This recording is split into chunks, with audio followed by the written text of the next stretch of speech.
Tapi dalam hukum hudud pidana Islam tidak ada syafaat. Tidak boleh ada lobi-lobi. Kalau sudah mencuri, potong tangannya, mau anak siapa saja. Karena di zaman Rasul ada tuh yang lobi-lobi itu, Bu.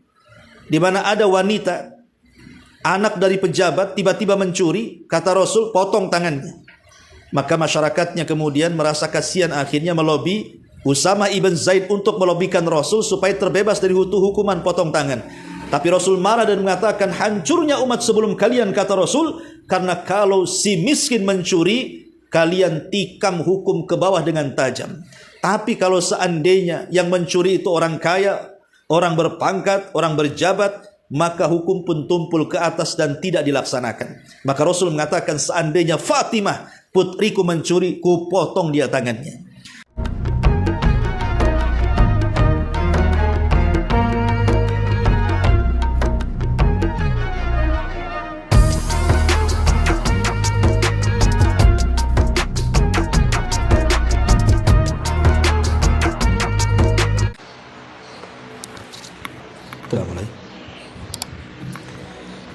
Bismillahirrahmanirrahim. Assalamualaikum warahmatullahi wabarakatuh. Alhamdulillah, wassalatu wassalamu ala Rasulillah wa ala alihi wa sahbihi wa mawalah, wa la hawla wa la quwata illa billahi wa ba'du. Alhamdulillah, segala puja dan puji hanya milik Allah subhanahu wa ta'ala. Salawat dan juga salam tetap kita hadiahkan kepada Rasul kita, Nabi besar Muhammad sallallahu alaihi wa ala alihi wasallam. Kita lanjutkan kembali kajian kita, masih membahas kitab Bahjah Qulubil Abrar. Dan kita masuk pada poin ke-55 halaman 189 tentang hukum-hukum pidana dalam Islam. Kita baca hadisnya baru kita jelaskan. Perhatikan bukunya. An Aisyah radhiyallahu anha qalat, qala Rasulullah sallallahu alaihi wasallam, adra'u al-hududa 'anil muslimina mastata'tum, fa in kana lahu makhrajun fa khallu sabilahu, fa innal imama yukhti fil afwi khairun min an yukhti'a fil 'uqubati. Rawahu Tirmidzi marfu'an wa mauqufan.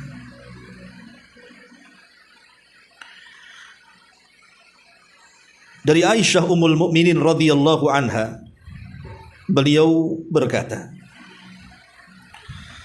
Rasulullah sallallahu alaihi wasallam bersabda, hindarilah hukuman pidana dari kaum muslimin semampu kalian.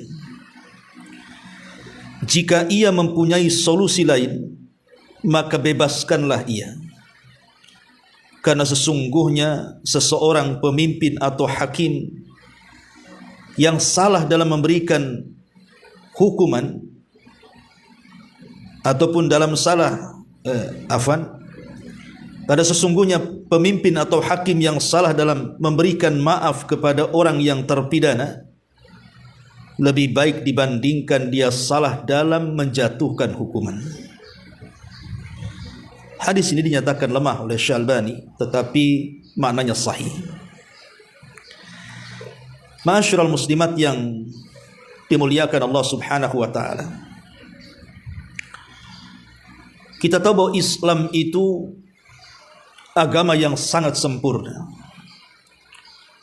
Sebagaimana Allah subhanahu wa ta'ala mengatakan, al-yawma akmaltu lakum dinakum wa atmamtu alaikum ni'mati wa raditu lakumul islam madina. Pada hari ini, kata Allah, kusempurnakan untuk kalian agama kalian, dan kusempurnakan nikmatku untuk kalian, dan kuredha Islam sebagai agama kalian.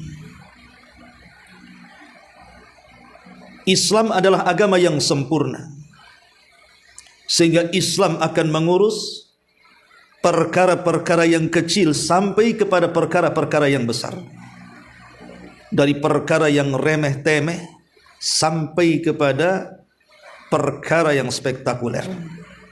Islam itu sudah mengaturnya.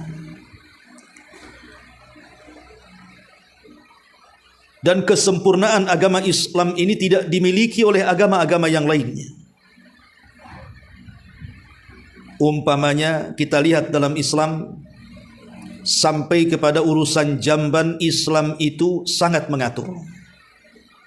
Bagaimana doa yang harus dibaca ketika hendak masuk, bagaimana adab-adab ketika di dalam kamar mandi, tidak boleh menghadap kiblat, tidak boleh membelakangi, dan adab-adab yang lainnya, termasuk doa keluar kamar mandi, semua dibahas dalam Islam.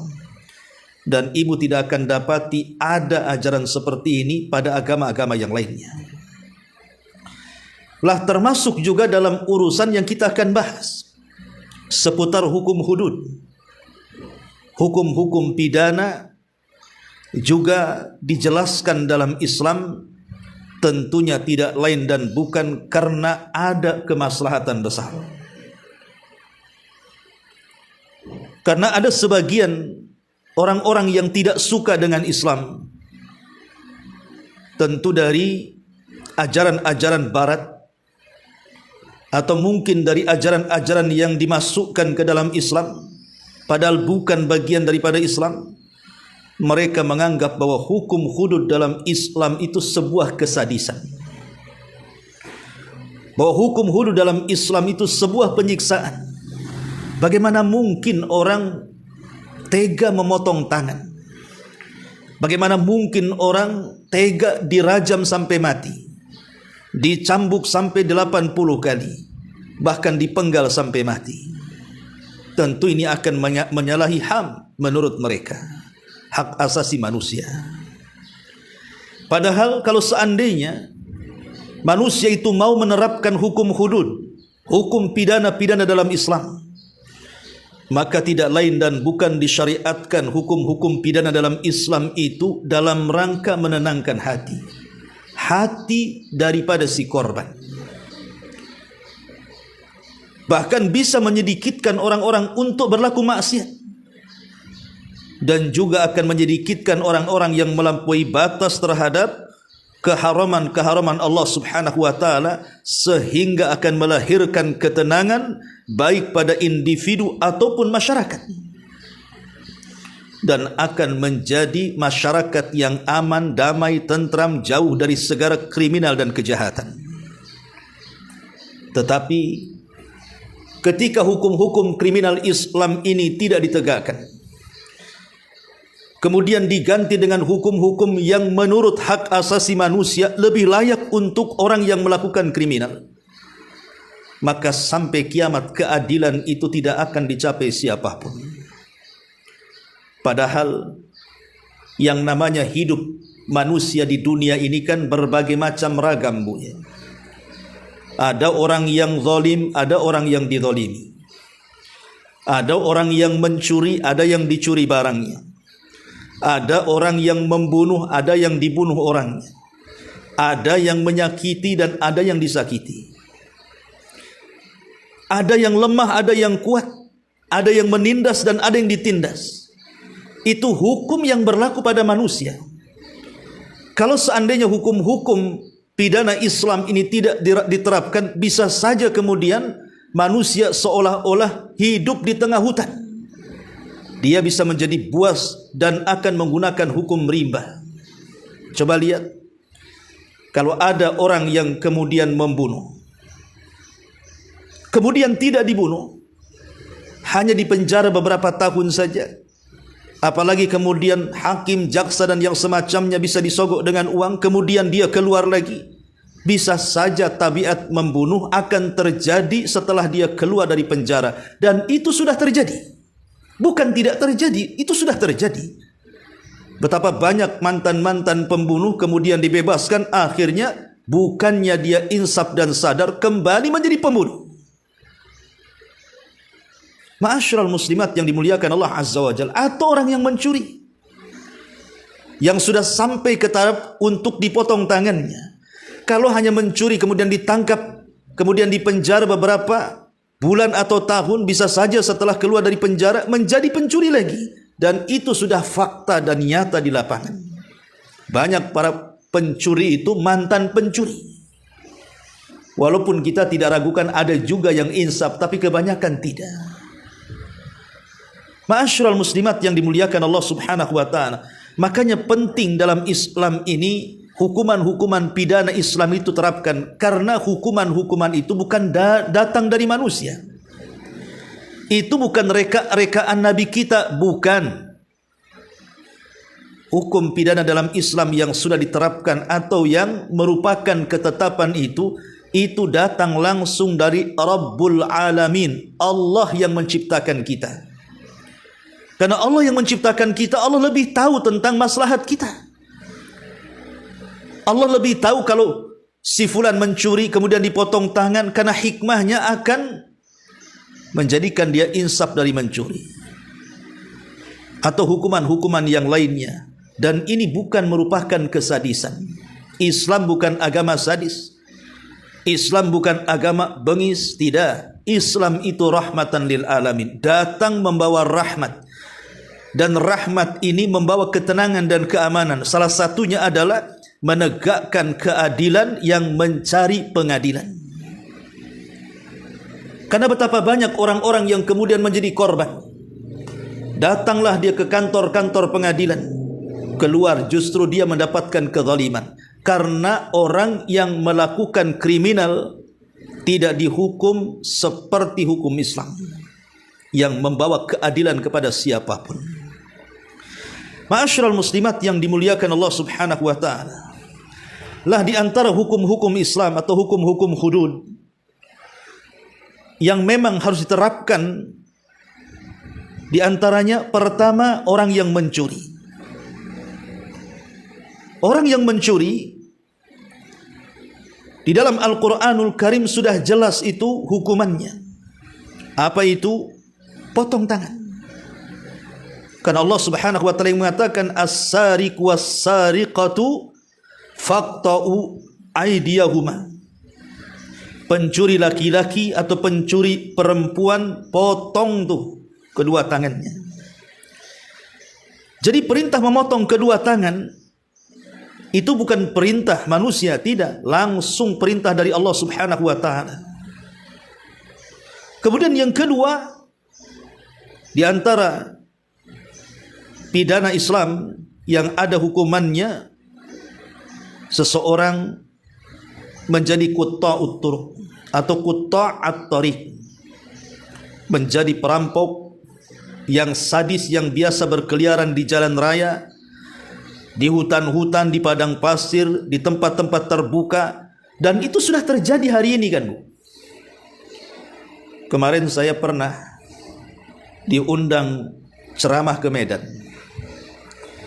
Kemudian yang mengundang itu cerita, Pak Ustadz, beberapa minggu kemarin terjadi pembacokan di jalan ini, lupa saya namanya. Makanya sekarang jalan itu dikasih penerangan. Dan sekarang kalau sudah lewat malam, orang tidak berani pakai sepeda motor katanya. Karena dikhawatirkan dihadang oleh geng-geng motor yang sadis, yang membawa pedang, golok, dan yang semacamnya. Dalam Islam disebut qutta' turuq namanya. Dan subhanallah, geng-geng motor yang sadis, yang tidak segan-segan terkadang menghilangkan nyawa targetnya, mencuri barangnya, itu seolah-olah tidak ada rahmat dalam hatinya kan. Kadang-kadang kita yang melihat tuh geram sekali.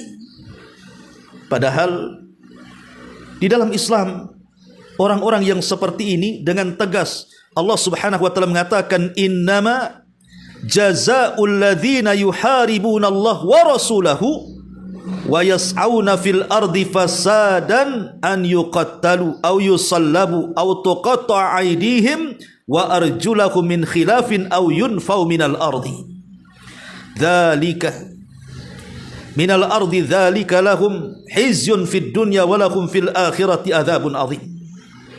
Balasan orang-orang yang memerangi Allah dan Rasulnya, dan senantiasa membuat kerusakan di permukaan bumi, seperti merampok, seperti kemudian dengan sadis membacok, seperti tidak punya rahmat mengambil harta manusia, maka kata Allah Subhanahu wa taala, hukumannya an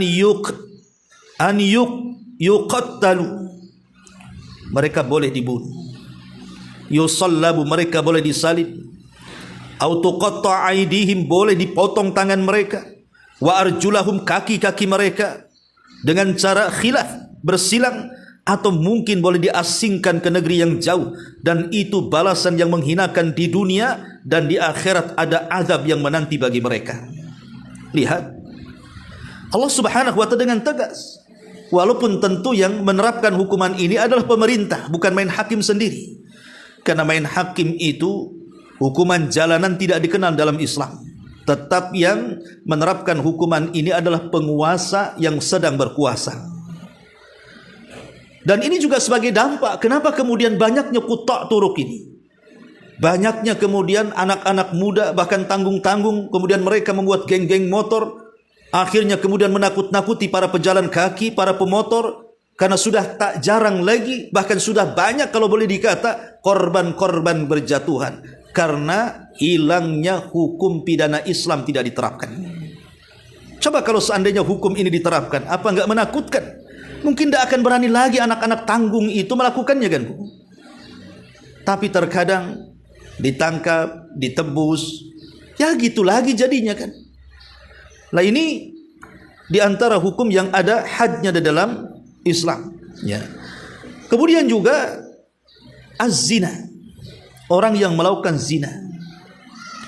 Orang yang melakukan zina di dalam Al-Quranul Karim sudah tegas hukumannya.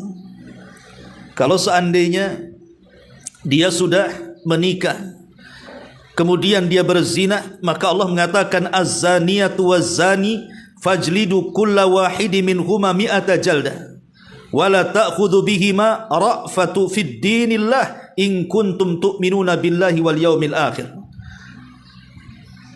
Kemudian kata Allah, dan pezinah perempuan dan pezinah laki-laki, maka deraklah mereka sebanyak 100 kali deraan, dan jangan memiliki rasa kasihan saat menderaknya di dalam agama Allah. Ini kalau seandainya orang yang berzinah itu belum menikah. Tapi kalau sudah menikah, bukan hanya diderah, tetapi dirajam sampai mati. Kalau seandainya hukum rajam ini ditetapkan, kalau seandainya hukum pidana Islam berupa rajam ini betul-betul diterapkan, tentu yang namanya KDRT dalam keluarga, yang selalu kemudian membicarakan soal perselingkuhan suaminya, perselingkuhan istrinya, berzina dengan si fulan dan alan, tentu tidak terjadi. Ya, boleh jadi mungkin terjadi, tetapi mungkin membawa efek jera bagi yang lainnya. Nih, kalau saya sampai ketangkap, kemudian dihadirkan pas saksi, saya akan mati dirajam, dia mungkin akan mikir, ya. Tapi karena hukum pidana Islam ini tidak diterapkan, akhirnya yang namanya perselingkuhan ya biasa-biasa saja. Yang namanya perzinahan itu ya sudah oke-oke saja. Yang lebih parahnya terkadang tempat lokalisasi justru disediakan pemerintah dengan alasan ditertibkan, tapi tidak dimusnahkan. Karena aneh, Bu. Ya, harusnya kan ditiadakan, bukan ditertibkan. Karena bagaimanapun dalam hukum-hukum Islam atau pidana Islam ini, berzina ini berat konsekuensinya. Bahkan pengaruhnya juga sangat merusak bagi pribadi dan masyarakat. Tersebarnya penyakit, tersebarnya kemudian permusuhan, meningginya tingkat perceraian, dan begitu seterusnya. Belum lagi melahirkan anak-anak yang tidak punya bapa, akhirnya kemudian diarahkan kepada pendidikan yang tidak jelas, dan begitu seterusnya, ya. Kemudian yang keempat, yang ada hukuman hadnya selain daripada zina adalah al-qadhfu. Al-qadhfu artinya menuduh wanita baik-baik dikatakan wanita pezina. Menuduh wanita baik-baik dikatakan sebagai pezina, ya. Dan ini bagian daripada dosa besar. Tidak boleh menuduh wanita baik-baik itu seorang pezina. supaya kehormatan seorang muslim dan muslimah itu terjaga dalam Islam. Karena terkadang kita ini mudah berburuk sangka kan Bu sama orang, adalah tetangga. Boleh jadi mungkin penampilannya tidak seronok, auratnya menyebar kemana-mana, keluarnya malam-malam habis isya, pulangnya pagi-pagi setelah zuhur, setelah subuh umpamanya kan. Langsung kita menuduh itu wanita malam, itu wanita remang-remang, pasti dia seorang wanita pezina. Padahal ibu tidak menyaksikan dia berzina, tidak punya saksi, hanya melihat penampilan kan. Ya memang penampilan dia seperti wanita pezina, tapi kalau dituduh dia berzina secara ta'yin, langsung nunjuk hidung, itu tidak boleh. Karena menjaga kemuliaan seorang muslim walaupun dia bermaksiat jauh lebih baik dibandingkan memvonis. Ya. Itulah kenapa Islam itu didasari dengan husnudzon, berbaik sangka dengan orang. Karena kalau seandainya kemudian Islam tidak menegakkan hukuman hudud dalam pencemaran nama baik, perendahan kehormatan orang lain dengan cara di zaman di zaman Rasul pernah terjadi juga, maka dia harus didera 80 kali. Kalau ini tidak diterapkan, maka selamanya tuduh menuduh dengan zina itu menjadi kebiasaan, dan ini akan menimbulkan permusuhan, keretakan, bahkan perselisihan di antara masyarakat. Itulah pentingnya ada hukuman hudud supaya tidak saling tuduh menuduh. Ini juga di antara hukum hudud yang memang ada hukumannya, pidana Islam yang ada hukumannya, termasuk syurbul khamri. Orang yang minum khamar di zaman Nabi SAW, orang yang minum khamar itu dicambuk 40 kali. Tetapi kemudian di zaman Umar ditingkatkan menjadi 80 kali.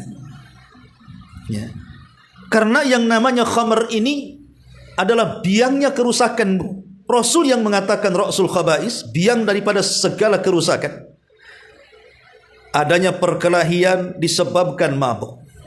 Adanya pelecehan disebabkan mabuk. Adanya pembunuhan disebabkan mabuk. Adanya KDRT dalam keluarga disebabkan mabuk.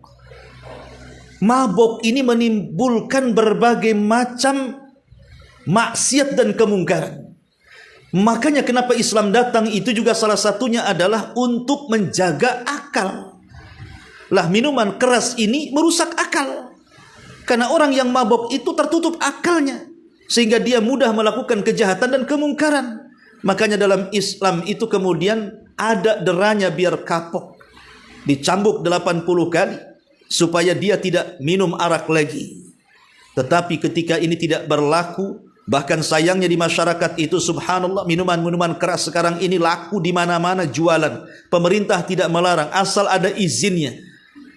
Dia tidak tahu bahwa minuman keras itu adalah sumber dari setiap kejahatan.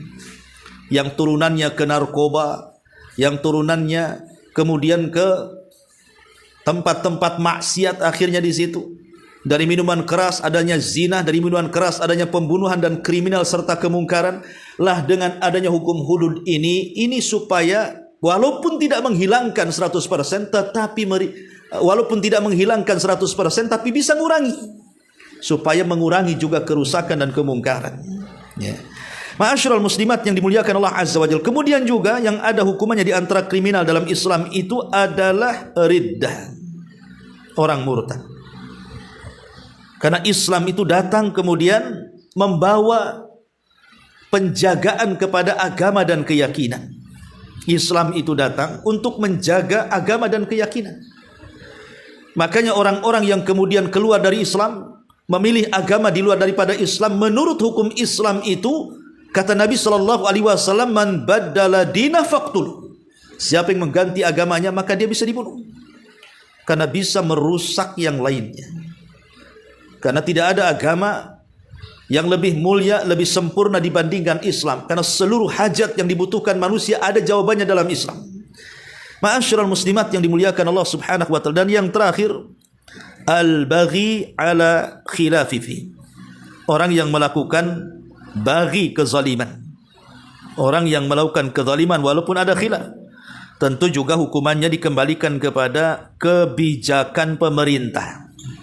Kebijakan pemerintah, karena hukuman itu Bu, kalau kita bicara tentang kriminal dalam Islam atau hukum pidana dalam Islam, ya, maka kita tahu bahwa ada yang disebut dengan ta'zir. Sebut dengan ta'zir itu artinya hukuman yang ditentukan pemerintah. Quran tidak menentukannya, sunnah tidak menentukannya, tapi pemerintah yang menentukannya. Jadi pemerintah yang menentukannya bahwa si fulan layak dihukum membayar denda sekian, si fulan dapat dihukum dengan masuk penjara sekian hari, sekian minggu, sekian bulan, sekian tahun. Si fulan harus begini dan begitu hukumannya. Itu ta'zir, itu yang menentukan pemerintah. Dia yang nanti yang akan membuat undang-undang. Seperti yang ma'ruf di negeri kita. Oh, kalau seandainya orang ini korupsi, ya, maunya si pemerintah itu membuat dia miskin, dirampas hartanya dan begitu seterusnya. Nah, itu hukuman yang dibuat pemerintah namanya. Ya. Tetapi hukuman hudud ini berbeda. Hukuman hudud ini berbeda dengan hukuman ta'zir. Ya. Karena hukuman hudud itu bukan rekayasa manusia. Bukan Nabi yang buat. Bukan sahabat yang kemudian rapat akhirnya mengeluarkan bulir-bulir tentang hukuman-hukuman pidana dalam Islam. Tidak. Hukuman itu sudah ada di dalam Al-Quran, turun langsung dari langit. Allah yang menentukannya, bahwa yang zina ini hukumannya, yang mencuri itu hukumannya, yang menjadi perampok juga begini hukumannya, yang menuduh orang berzina itulah hukumannya. Jadi yang menentukan hukuman kalau hukum hudud, yang bicara soal pidana Islam itu langsung datang dari Allah. Ya. Lalu apa bedanya hukum ta'zir dengan hukum hudud pidana Islam ini? Sebagian para ulama mengatakan, pertama, hukum ta'zir ini bersifat mufawadah, artinya diserahkan kepada kebijakan pemerintah, mau dihukum apa, itu namanya ta'zir. Tetapi hukum hudud pidana Islam ini langsung ditetapkan Allah Subhanahu wa taala. Yang kedua, tidak dicegah dengan adanya syubhat. Tidak dicegah dengan adanya syubhat. Seperti hadis yang kita bahas di sini. Ya. Jadi, meskipun masih ada syubhat dalam tindakan hukum ta'zir, maka hukum ta'zir tetap dijalankan. Jadi kalau seandainya itu bicara tentang ta'zir, hukuman yang dibuat pemerintah, seandainya mungkin kriminalnya, kejahatannya itu masih ada syubhat, yakin dan tidak yakin, ragu dan juga kemantapan. Pokoknya 50-50, melakukan atau tidak, melakukan kriminal atau tidak melakukan kriminal, atau dia melakukan itu karena ada syubhat di kepalanya. Ya. Kalau ta'zir itu tetap dijalankan, tetapi hukum hudud tidak boleh. Hukum hudud itu tidak dibolehkan dijalankan karena sebuah syubhat. Makanya perhatikan di sini syarahnya, Bu. Syarah hadis ini yang kita baca. Ya. Apa kata pengarang? Hadis yang kita baca ini menunjukkan bahwa hukum pidana itu dihindari jika terdapat perkara-perkara yang masih samar.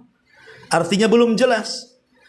Apabila urusan seseorang itu masih samar dan kondisinya masih janggal, menurut pandangan kita, serta terjadi beberapa kemungkinan, apakah dia benar-benar melakukannya sesuatu yang mengharuskan dijalani hukuman ataukah tidak, dan apakah orangnya mengetahui tentang hukuman tersebut atau tidak, dan apakah dia mentafsirkan masalah itu dengan penafsiran berbeda sehingga dia meyakini akan bolehnya perbuatan tersebut ataukah tidak. Lalu apakah dia mempunyai alasan atas keyakinan tersebut ataukah tidak? Maka dia dihindarkan dari hukuman karena kita tidak bisa memastikan dengan yakin akan adanya sebab yang mengharuskan dia menjalani hukuman pidana. Jadi kalau hukum hudud, kalau ada syubhat tidak bisa dijalankan. Tapi kalau hukum ta'zir tetap dijalankan. Kemudian yang ketiga, sebutkan perbedaannya. Anak-anak yang masih di bawah umur, Bu, tetap bisa dihukum dengan cara ta'zir. Artinya kalau hukum yang ditentukan pemerintah, walaupun di bawah umur dia melakukan kriminal, tetap hukum pidananya berlaku. Berbeda dengan hukum hudud pidana Islam, tidak berlaku untuk kasus-kasus di mana pelakunya adalah di bawah umur. Ini yang ketiga. Yang keempat, ya, hukum takzir yang dibuat pemerintah itu berlaku bagi orang-orang di luar Islam. Umpamanya ada kafir dhimmi, tetap dijalankan. Ya, mereka yang melakukan pelanggaran tetap harus dihukum, ditegas. Tetapi dalam hukum hudud, non-muslim tetap terkena hukum hudud sebagaimana umumnya pemeluk agama Islam yang lainnya. Ya, jadi hukum takzir kalau dia di luar daripada Islam, maka digantungkan hukumannya kepada pemerintah. Bisa ringan, bisa berat, bisa berubah-ubah, Bu. Tapi kalau hukum hudud tidak ada perubahan, mencuri potong kalau dia hidup di negara Islam. Ya, berzina rajam kalau dia sudah menikah dan hidup di negara Islam yang diterapkan hukum Islam. Ya, jadi tidak bisa berubah-ubah hukumannya. Kemudian juga selain kalau takzir ini tidak mesti seorang hakim, tidak mesti pemerintah. Boleh juga dalam lingkup keluarga. Umpamanya suami menghukum istrinya atau orang tua menghukum anaknya, itu takzir nggak apa-apa. Tapi kalau hukum hudud, hukum pidana Islam tidak boleh dilakukan kecuali oleh pemerintah. Ya, nggak bisa, yang melakukannya hanya pemerintah saja. Jadi harus hakim. Ya. Kemudian juga yang keenam, takzir itu tidak mengenal rujuk. Kalau hukum hudud masih diperkenankan seseorang menarik kembali pengakuannya atau persaksiannya, maka dalam hukum takzir hal itu tidak berlaku. Ya. Kemudian juga yang tujuh, tidak mencegah dengan syubhat tadi. Dan yang kedelapan, berlaku syafaat. Bagi takzir boleh kita meminta syafaat, artinya minta supaya diringankan hukumannya, tidak ditegakkan hukumannya. Tapi dalam hukum hudud pidana Islam tidak ada syafaat. Tidak boleh ada lobi-lobi. Kalau sudah mencuri, potong tangannya, mau anak siapa saja. Karena di zaman Rasul ada tuh yang lobi-lobi itu, Bu. Di mana ada wanita, anak dari pejabat, tiba-tiba mencuri, kata Rasul, potong tangannya. Maka masyarakatnya kemudian merasa kasihan, akhirnya melobi Usama ibn Zaid untuk melobikan Rasul supaya terbebas dari hukuman potong tangan. Tapi Rasul marah dan mengatakan, hancurnya umat sebelum kalian, kata Rasul, karena kalau si miskin mencuri, kalian tikam hukum ke bawah dengan tajam. Tapi kalau seandainya yang mencuri itu orang kaya, orang berpangkat, orang berjabat, maka hukum pun tumpul ke atas dan tidak dilaksanakan. Maka Rasul mengatakan, seandainya Fatimah putriku mencuri, ku potong dia tangannya. Artinya bahwa hukum hudud kalau sudah sampai di hakim, di tangan pengadilan, maka tidak ada syafaat, lobi-lobi sudah tidak ada lagi. Tapi kalau takzir masih bisa. Ya. Dan banyak perbedaan yang dijelaskan oleh para ulama tentang hukum takzir dan juga pidana dalam Islam. Tapi yang jelas bahwa kalau manusia itu mau menerapkan hukum Islam sesuai dengan ketentuan Al-Quran dan Sunnah Nabi SAW, maka itu yang paling efektif untuk meredakan kejahatan. Selama hukum Islam itu ditinggalkan, maka selama itu juga kejahatan dan kemungkaran akan semakin menyebar. Karena efek jera di luar daripada hukum-hukum yang diterapkan selain daripada hukum Islam itu kurang mengefek. Akhirnya seperti tadi di mukadimah saya jelaskan, pencuri ditangkap masuk penjara, keluar lagi nyuri lagi. Pembunuh masuk penjara kemudian dilepaskan, membunuh lagi. Dan begitu seterusnya. Tidak ada efek jera sama sekali. Ya. Ma'asyiral muslimat yang dimuliakan Allah Subhanahu wa taala. Makanya ketika Allah Subhanahu wa taala menjelaskan tentang hukum qisas, di balik qisas itu ada kehidupan bagi manusia. Ada kebahagiaan dan ketenangan bagi manusia. Ya. Ma'asyiral muslimat yang dimuliakan Allah Azza wa Jalla. Nah, kemudian di sini kita lihat syarahnya lagi. Apa kata buku di sini? Jika perkaranya masih diragukan di antara dua kemungkinan, maka kesalahan dalam membahas hukum terhadap sangkaan itu lebih ringan daripada kesalahan dalam memberikan hukuman kepada orang yang nyata tidak melakukan sebab diberlakukannya hukuman tersebut. Seolah-olah kalau memang masih samar, ada tuduhan orang itu berzina, ada tuduhan orang itu mencuri, hanya tuduhan. Rupanya tidak mendatangkan saksi, ya, atau mungkin saksinya dibuat-buat dan nampak masih ragu-ragu kasusnya, maka kalau seandainya dia salah dalam memaafkan, untuk tidak ditegakkan hukuman pidana Islam itu jauh lebih baik dibandingkan kemudian diterapkan hukuman rupanya dia tidak bersalah, ya.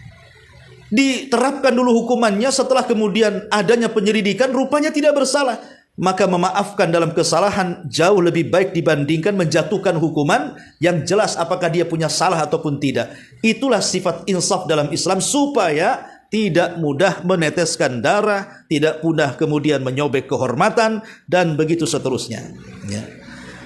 Dan pada asalnya darah tubuh dan harta seseorang yang dalam Islam itu dilindungi.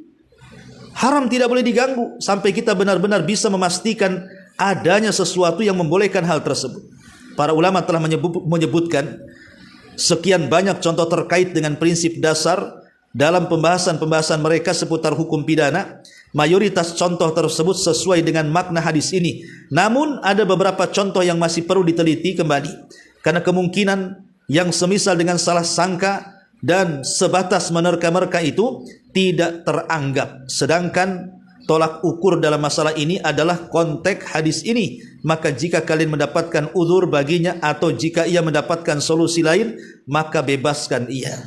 Jadi kalau seandainya sudah ada alasan, rupanya orang yang ditangkap yang kita anggap awalnya tertuduh, rupanya dia bisa membuktikan bahwa dia tidak bersalah, ya, dan masuk akal gitu ya, maka bebaskan. Membebaskan itu jauh lebih baik dibandingkan memberikan hukuman.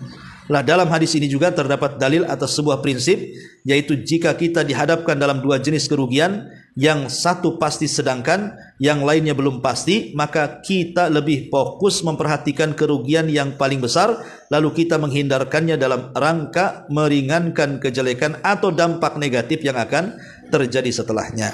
Lah ini diantara ringkasan makna daripada hadis yang ke-55. Wallahu alam, ini yang bisa sampaikan. Sebelum saya tutup, silakan kalau ada yang bertanya.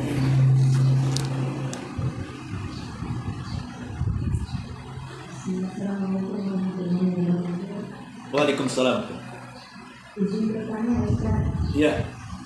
Ada suami istri yang sudah bekerja, tetapi mereka punya anak, tetapi mereka masih sering tidur di dalam satu rumah. Tapi ada ibunya si laki-laki ada, Ustaz. Dan waktu ditanya apakah sudah menikah lagi, katanya sudah menikah sendiri dan saksinya orang yang ini juga. Apa bisa ya, Ustaz? Nikah sirinya itu apakah rukunnya terpenuhi, Bu? Saksinya ada, walinya ada, gimana? Saksinya orang buta tidak bisa melihat. Berapa orang? Kalau ditanya sama ibunya, cuma satu orang itu dikasih ini, ibunya pun tidak tahu. Yang menikahkan walinya? Oh, kalau nggak jelas tuh ya nggak jelas juga, berarti itu harus.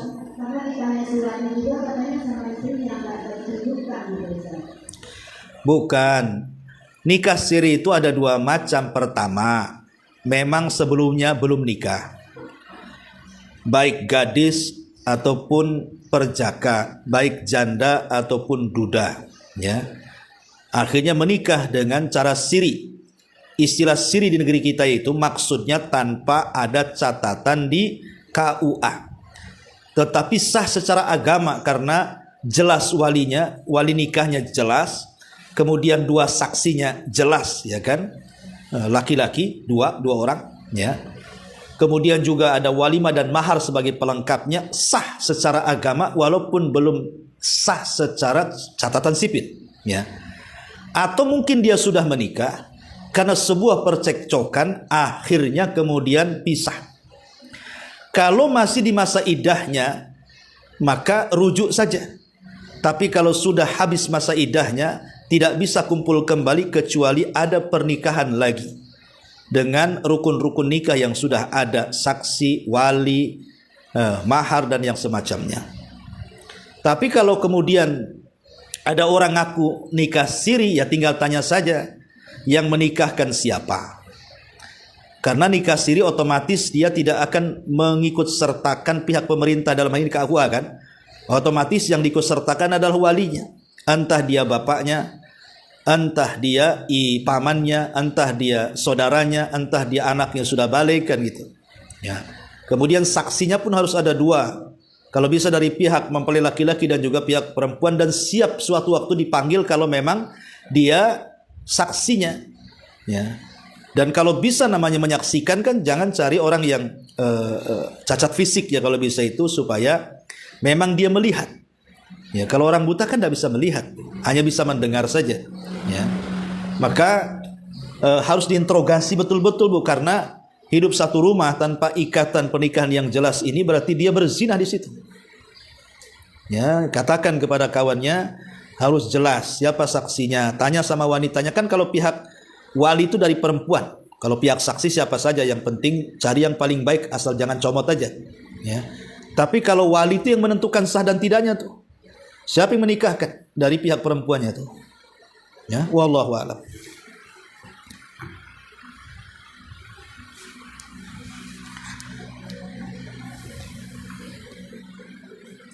Di sini ada pertanyaan, rujuk menikah siri apakah nikah lagi Ustadz? Kalau talaknya sebelum habis masa idahnya, sebelum 3 kali bersih dari haid, pamannya baru haid 2 kali atau baru bersih haid dari 2 kali, ya tinggal rujuk saja. Rujuk tidak perlu nikah lagi karena di masa iddah namanya. Tapi kalau sudah keluar iddahnya, ya berarti sudah tidak bisa dilanjutkan. Berarti harus menikah lagi sesuai dengan rukun nikah yang awal. Itu pun kalau talaknya baru 2 kali. Kalau sudah talak 3 kali, maka tidak bisa rujuk selamanya sampai si wanita itu menikah lagi dengan orang lain, kemudian diceraikan, baru boleh nikah lagi dengan suami yang pertama. Wallahu alam. Ya, itu saja yang bisa sampaikan. Mudah-mudahan ada manfaatnya. Subhanakallahumma bihamdika asyhadu an la ilaha illa anta astaghfiruka wa atubu ilaik.